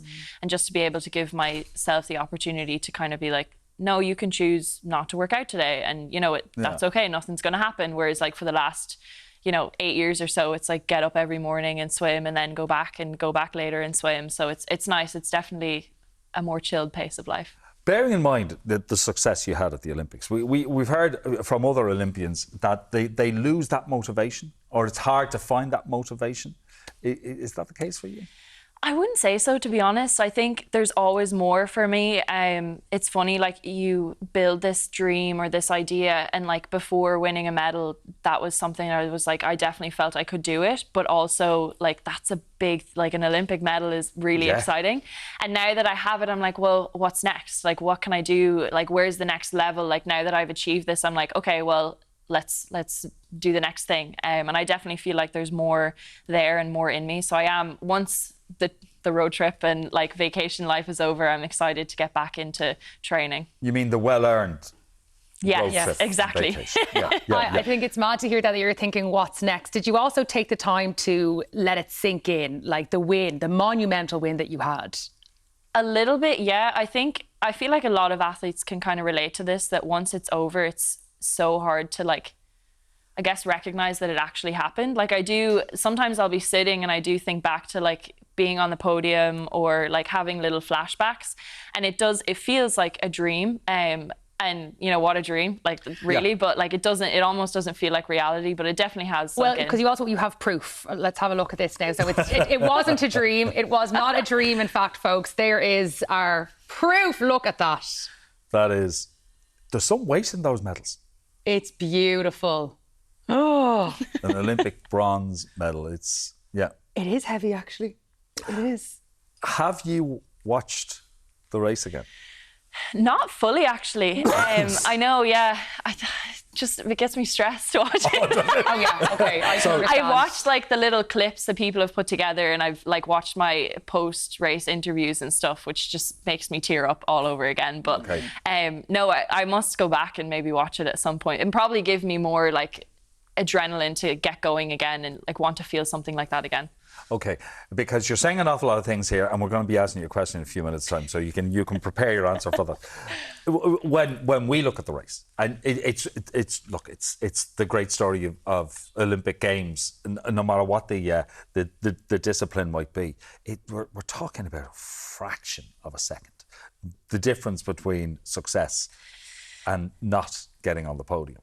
Yeah, it's crazy. I mean, I didn't obviously realise the 2 fourth places with 0.01 milliseconds behind me. Like, I'm just looking at me in third. And then when someone told me that afterwards, like, it's so tight. And it just goes to show, like, the field is so competitive and you really don't know what way it's going to go. I mean, Olympic champion was in fourth as well as a world record holder. So, you know, it's crazy. That's what I was about to say. The 2016 Olympic champion was just behind you. Yeah. Literally just behind you. No, I know. And it's just like, you literally never know what's going to happen, which kind of makes it exciting. You know, everyone's on an equal playing field, but it's just so tight. And that's kind of what you live for. Like, that's what we're training for day in and day out. Like, getting up at the right time and doing that session gives you that little extra hair. Well, I was going to ask, like, when you are training, are you thinking in such tiny measurements of time, like 100th of a second? Like, are you looking at it like that? Definitely. I think, like, the way my mind works, I'm quite hard on myself. And, you know, swimming for me is like, it's a Monday to Sunday job. Like, there's no days off. Like, I'm thinking about the food that I'm eating, the sleep that I'm getting, like the activities I'm doing outside of swimming, and it all builds into this one thing. Like, it really is, it's tough, but it's so rewarding. But you really do, like, the way that I look at it is where you get those 1% is outside of the pool. Like, everyone's working really hard in the pool in their own way, and it's what you do outside of that time that gets you that little bit higher. Okay, talk to us about Champions Park. So cool. Just unbelievable. I mean, that's the first time they've ever done something like that. So that was really great. And the fact that I got to do it with other Irish Olympians, like, we were all hanging out together before we walked out. And then they obviously put you into your swim group or your rowing group or whatever. And my parents were in, like, the audience too, so I got to see them there. And my brother and sister were kind of hanging out with me backstage before we went out. So just so cool. I think it's great that they wanted to celebrate all Olympians like that, you know, like it's just great. And having such a massive audience at something like that must be in stark contrast to obviously Tokyo, which happened obviously during the pandemic and which had no crowds. So talk about the contrast between the two events. Like, I think, like, that's really the outstanding difference between the Tokyo Olympics and the Paris Olympics, just having not only, like, a lot of my extended family there. I mean, like, so many McSharrys flew over to watch me, which was great. And they had such a good time as well in the background. But even just the amount of Irish flags and people that I was hearing coming over that I don't even know, like, it felt like all of Ireland had migrated over to Paris just for the 2 weeks. And that's just amazing. Like, that's what sport's about, is inspiring the next group of people, and having them all invested in your race just makes it so much better. But then, of course, we saw the footage of the people back home. who were celebrating too. And, yeah, that would bring tears to your eyes. Because your win was their win. Exactly. And I think like it's so nice when you can experience something like that where you do have a whole nation behind you. And I feel like we are so good at supporting our athletes really well, no matter what sport it is. And like I really felt that. And the funny thing is I felt it. And then my mum said, like, you have no idea what's going on back home. And I was like, it's bigger than what I actually feel. Like, that's crazy to me. But no, it's just unbelievable. And, you know, I hope that we can continue to support athletes the next 3 years before the next Olympics in the same way that we just did for Paris. And that was in your native Sligo that we saw the footage of people when they were celebrating. What was your family's reaction like when you won that bronze medal? I would like to say, I think I heard that my brother was crying, so that's the first thing that comes to my mind. And you're calling him out now on my TV.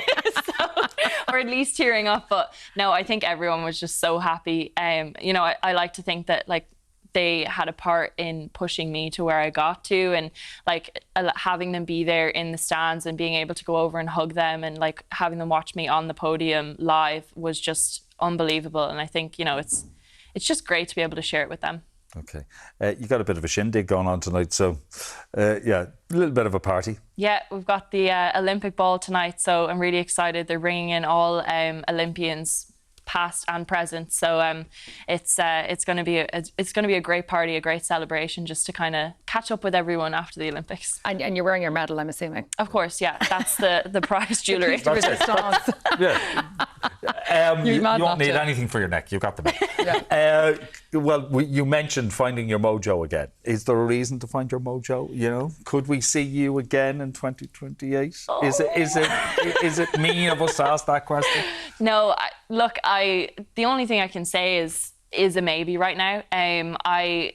I definitely am still hungry for it. To be honest, I don't know when I won't be hungry to swim or race. I think when I do make the decision to stop, it's going to be really tough. But all I can say right now is that I'm definitely hungry for more and excited to keep racing and just take it year by year.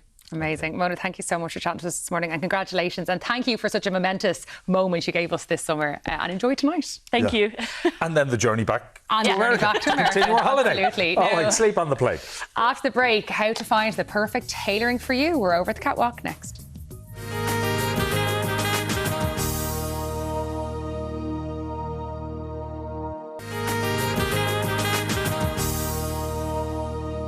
Welcome back. Now, the most important elements to tailoring are cut and fit. Yes, so today's stylist Laura Jordan is giving us a class in finding the right tailoring for you. Good morning, Laura. Good morning. Good morning. Tailoring. It is the buzzword always when we look at office wear. We talk about, classic clothing, the best cut of a suit, dress, trousers, jacket, but we rarely wear it top to toe. So we're looking at ways to incorporate it into what we're wearing with softer elements, with more casual elements that's more realistic for day to day. Okay, let's have a look. Wow. So we're starting with a really autumnal look here, and we're going to go with the accessories first, because again, we always say the accessories are the piece de resistance of the outfit.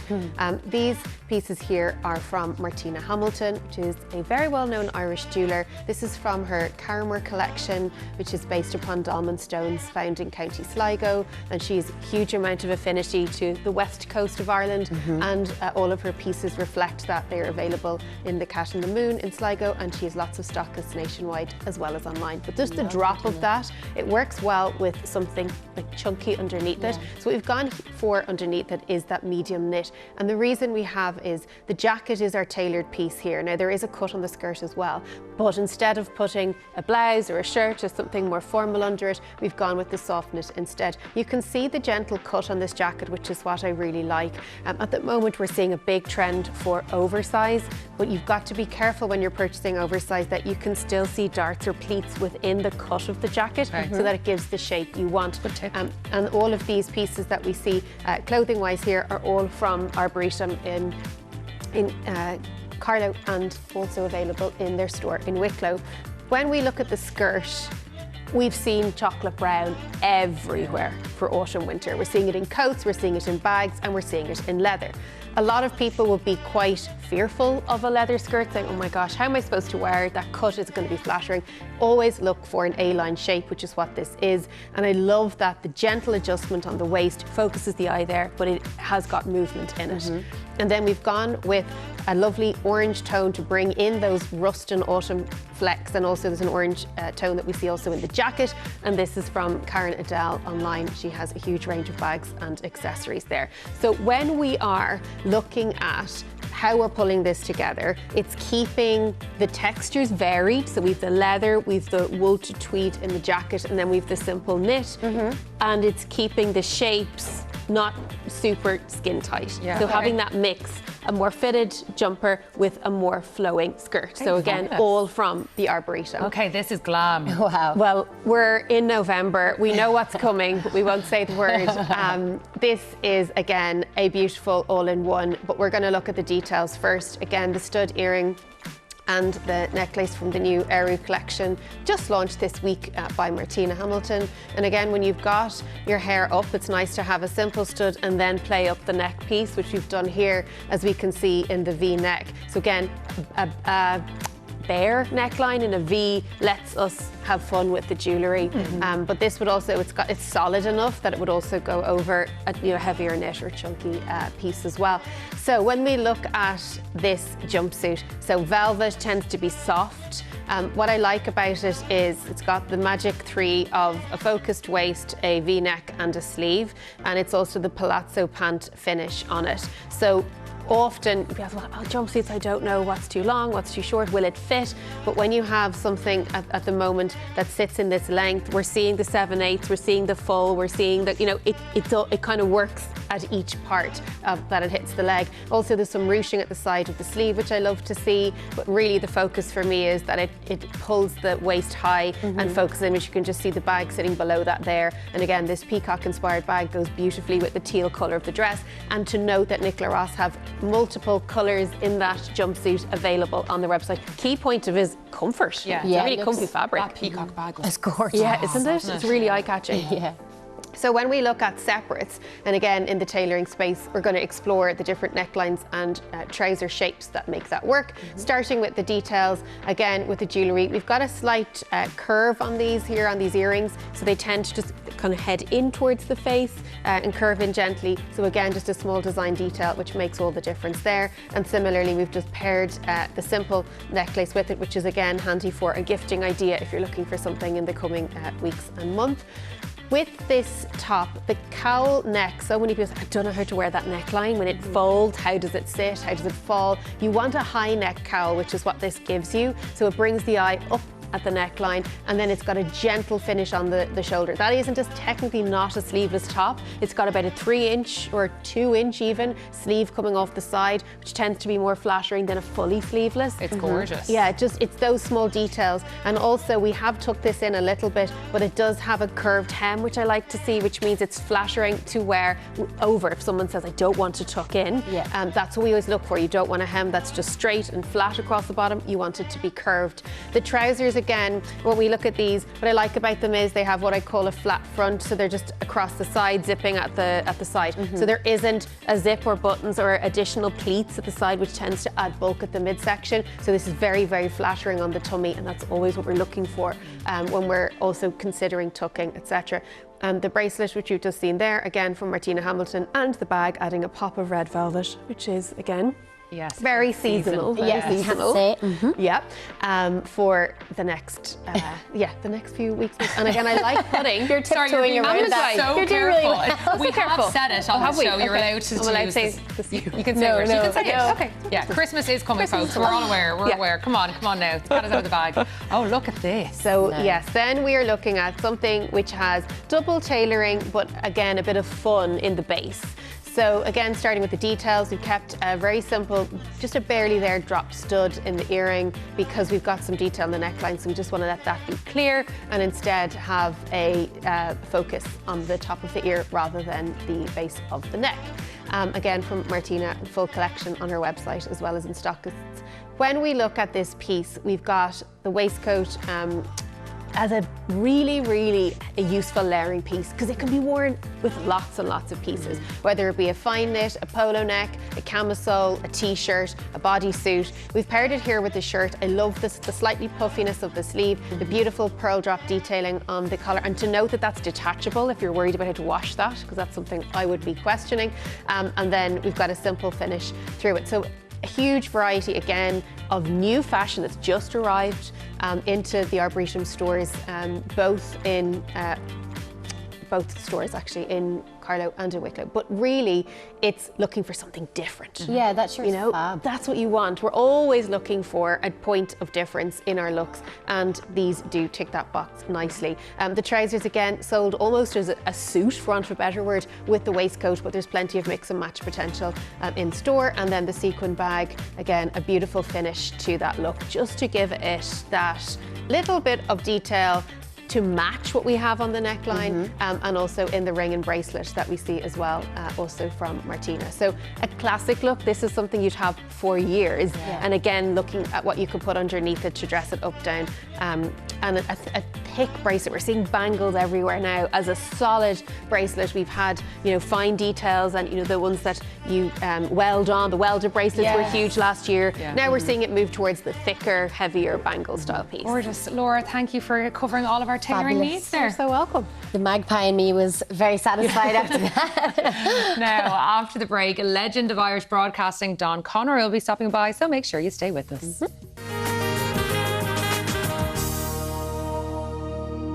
Thanks for staying with us. Now, while the den may be long gone, our next guest is held fondly in the memories of adults across Ireland for making art accessible to children over the decades. But his new book, Drawn to Nature, is his most personal project yet and reads like an illustrated memoir through the lens of nature. Acclaimed artist and naturalist Don Conroy joins us. Good to see you, Don. Morning. Well, great to see you, John, guys. all morning I've been listening to people who are saying, Don Conroy's outside, Don Conroy's outside. And even Angelina, who came in to do sport with us earlier in the show, she said, I feel like I'm a kid again. And she rang our sister and she felt like a kid again. Is that a reaction you commonly get? I'm a Time Lord, you know. Doctor Who, you know. Draw with Don. It gives us a nice warm hug with the memory of it alone. Thank you. How did it come to be? Well, they kind of evolved. First of all, I was actually asked on the Late Late Show as a guest, and I just had an exhibition in Dublin, and a researcher asked me on, and then I chatted away, and the next minute I was asked on an afternoon show, and I didn't want to repeat myself, which I can do, but then I decided, can I demonstrate, do a little bit of drawing? I said, oh yeah, great. And then I was asked would I like to do a show, and I did a program called Paint for Fun. Okay. And that morphed into the Den, you know, with Ian Dempsey and Ray Darcy and whatever. And on it went. On it went. And now you have a new book out called Drawn to Nature, which beautifully captures Ireland's wildlife, landscape. What inspired you to create this kind of reflective tribute to nature at this stage of your life? Yeah, well, the thing is, I've always loved drawing and always loved nature, and I was privileged to grow up in Donnybrook, and I was right beside Herbert Park and the Dodder River, and they were great forms of inspiration. But I find people nowadays tend to get more and more stressed, and there's so much information overload, and they're getting very anxious about everything. Where I believe if you step out into nature, you can start kind of healing yourself and helping other people. And the thing is, there's great beauty just around the corner of your eye if you're prepared to look. So what you're saying is, get out into nature, switch off from what it might be going on in your life, and just be mindful. Yeah. And the thing is, nature will help you. Nature will even help you if you go in without all the wires and things. Just go in and let nature commune with you.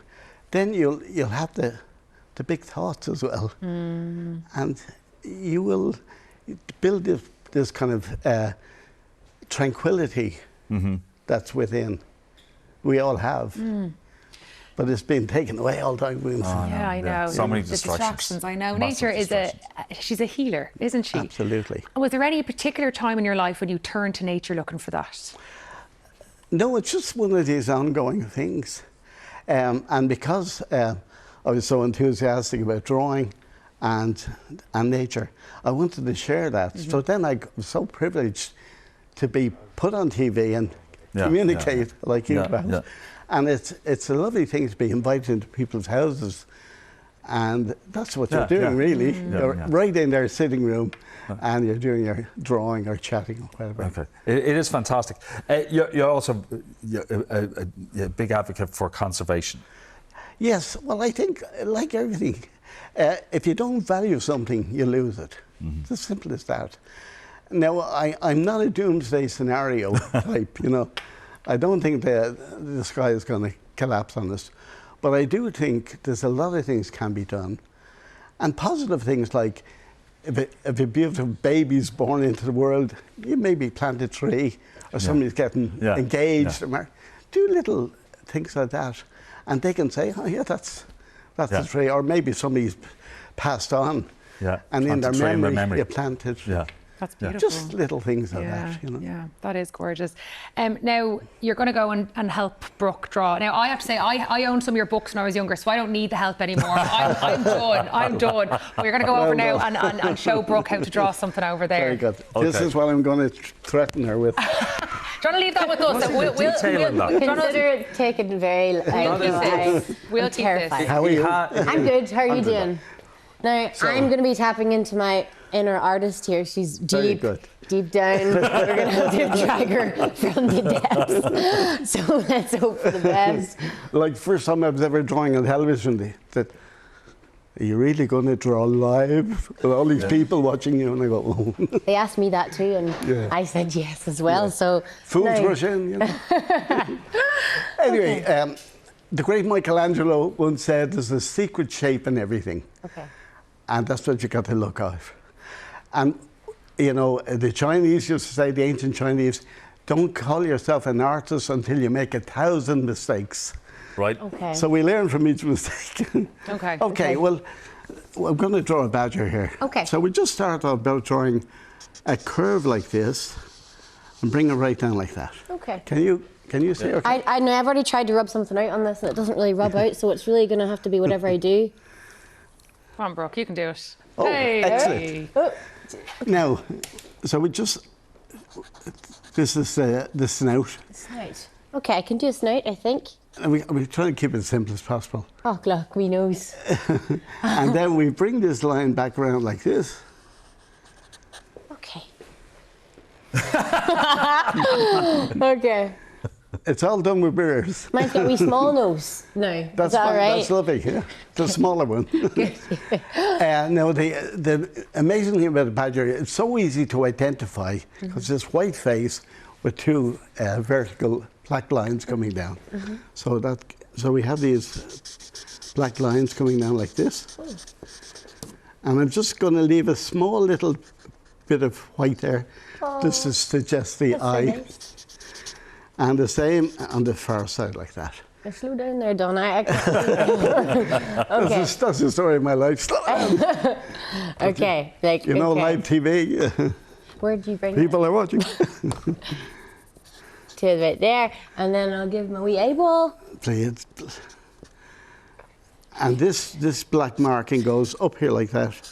And there's a little bit of white just where the ears are. And the same on the far side like that.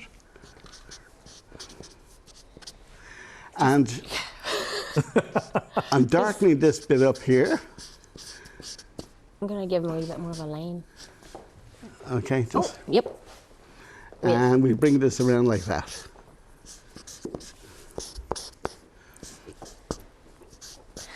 So if you have a pet or a dog or whatever it may be, a cat, even a goldfish, try and do a little bit of sketching at home. I know that Christmas is on the way. You can make somebody a Christmas card. I might just do that. That might be nice. That might be nice. No. I'm really concentrating here. It's a problem. You're doing great.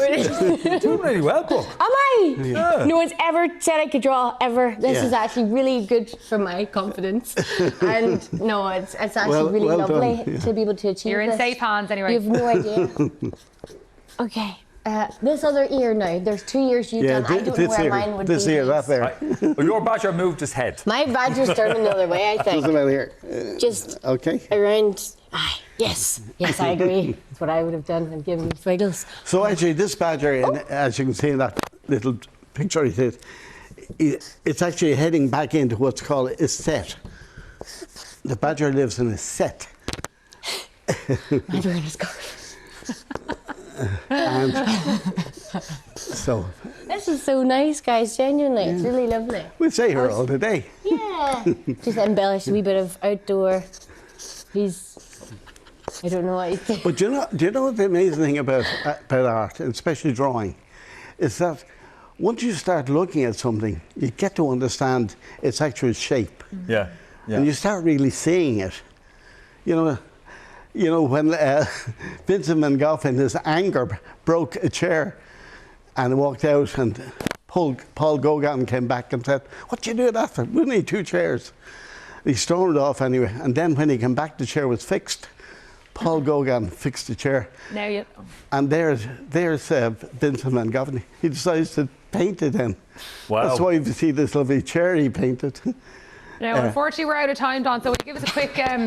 tell us what you think of Brooks. How did she do? No, my smile made him really evil. I gave him a smile. Oh, what did you do that for? No, look. Verdict on. He's going. I'm impressed. Oh, there you go. There you go. Look how evil mine looks. No, that's nice. Oh, good. I'm glad. A good character. He's planning something. Oh, thank you so much for that lesson, Don. And a reminder, you can find Don's book, Drawn to Nature, in all the good bookstores in Ireland. I want everybody drawn to nature. Yes, exactly. Now, and earlier, the Alberti Twins made us some delicious pasta a la Norma. Here's how to copy us. Thank you so much.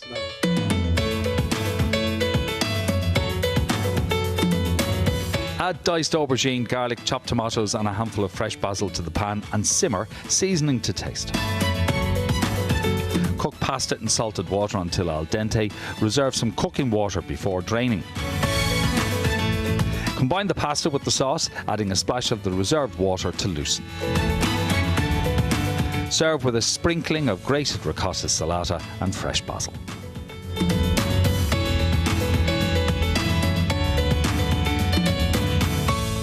Now, coming up tomorrow, lead singer of the Vamps, Bradley Simpson, will be joining us. The Artemis Fowl series has sold 25 million copies and has made Irish mythology a worldwide phenomenon. The series mastermind, Owen Colfer, will be here. We're taking on the Nutcracker when we learn some ballet moves. Why do I know that's going to be me?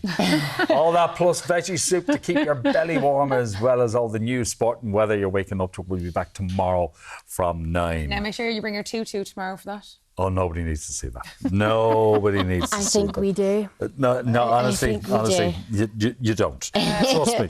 Wasn't it great to have Donna? No, that was incredible. We actually got a text in. Daniel says, lads, Don, what a legend. Makes me feel young again. There you go, Don. That's what he does. That's what he does. Aaron says, when it comes to cycling, worth mentioning in your cycling piece that we need to get the high-vis vests back out in the bad weather and the dark mornings and dark evenings, especially those evenings. Don't need anyone getting into an accident. No, we certainly don't want that. No, high-vis when it's dark, absolutely. Okay. All right. Well, enjoy your Saturday, whatever you do with it. We'll be back here bright and early tomorrow morning from 9 o'clock to 10.